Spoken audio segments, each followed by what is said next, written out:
কামৰূপ জিলা অগপৰ অভিৱৰ্তনৰ মুকলি সভাত সৃষ্টি হোৱা পৰিস্থিতি সন্দৰ্ভত সংবাদমেলৰ পিছত দেওবাৰৰ ঘটনা সন্দৰ্ভত প্ৰতিক্ৰিয়া কামৰূপ জিলা অগপৰ সভাপতিৰ।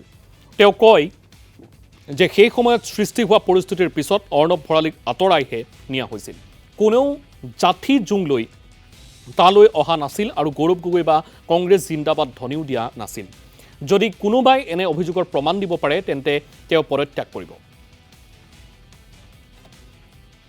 আমাৰ যিখিনি বক্তাখিনি আপোনাৰ যিখিনি আমাৰ বাহিৰৰ পৰা আমাৰ ৬টা সমষ্টিৰ পৰা আমাৰ প্ৰতিনিধি আহিছিলে, প্ৰতিনিধিবিলাকৰ যিটো ক্ষোভ, সেই ক্ষোভটো তেওঁলোকৰ বক্তব্যত আমি প্ৰত্যেক সমষ্টিৰ পৰা এজন বক্তব্য দাঙি ধৰিব দিছিলোঁ আৰু সেই বক্তব্য তেওঁলোকে দাঙি ধৰিছিল। এই বক্তব্যত আমাৰ ক্ষোভখিনি তেওঁলোকে প্ৰকাশ কৰিছিলে আৰু ক্ষোভখিনি প্ৰকাশ কৰিব যাওঁতে সভাপতি আৰু কাৰ্যকৰী সভাপতি এই ওপৰতো তেওঁলোকৰ ক্ষোভটো প্ৰকাশ কৰিছে।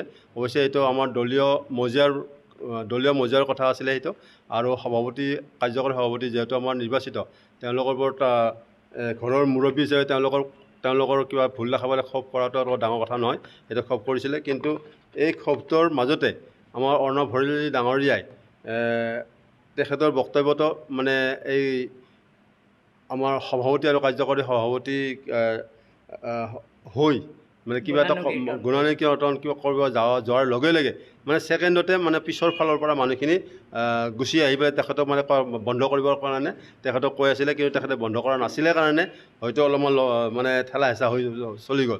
কিন্তু এই ঠেলা হেঁচাৰ কাৰণে তাৰপিছত আমাৰ মানুহখিনিয়ে, আমাৰ ৬ গাঁৱৰ মানুহখিনিয়ে তেখেতক লৈ গৈ পেলাই, যাতে একো মানে অন্যায় কৰিব নোৱাৰে, তেখেতক লৈ গৈ পেলাই আমাৰ নাট্যমন্দিৰৰ যিটো কাৰ্যালয়ত তেওঁক মানে সোমাই ৰাখিছিল। কিন্তু তাৰপিছতো কিন্তু তেখেতে এটা ভুল কথা কৈছে যে ইয়াতে মানে মিটিঙত থকা মানুহবিলাক ২ নম্বৰী AGP এই ইয়াতে কংগ্ৰেছৰ মানুহ আছে, লাঠি জং লৈ আহিছে, এইবিলাক কথা তেখেতৰ সংবাদমেলত তেখেতে এইবিলাক কৈছে। এই ভুল কথাটো কোৱাৰ কাৰণে তেখেতৰ কথাৰ মই গৰিহণা দিছোঁ মই সভাপতি হিচাপে। আৰু তেখেতে আৰু এটা কথা কৈছে যে কমলা কলিতা আৰু সত্যব্ৰত কলিতাই কংগ্ৰেছত যাব আৰু কংগ্ৰেছত যোৱাৰ কাৰণে তেওঁলোকে এইবিলাক কৰিছে। কিন্তু তেওঁলোকে এইবিলাক কৰিছে নে কৰা নাই সেই কথা তেওঁ নিজে জানিব লাগিছিল। আৰু কংগ্ৰেছৰ যদি মানুহ ইয়াতে থাকিলে গৌৰৱ গগৈ জিন্দাবাদ দিয়া বুলি কৈছে, গৌৰৱ গগৈ জিন্দাবাদ দিয়া বুলি যদি এজন মানুহেও প্ৰমাণ কৰি দিব পাৰে, যদি জাঠি জং লৈ আহা বুলি এজন মানুহেও যদি দেখুৱাই দিব পাৰে, মই সভাপতিৰ পৰা মই অসম গণ পৰিষদৰ কামৰূপ জিলা সমিতিৰ সভাপতিৰ পৰা মই পদত্যাগ কৰিম। আৰু মই তেখেতক চেলেঞ্জ কৰিছোঁ, তেখেতে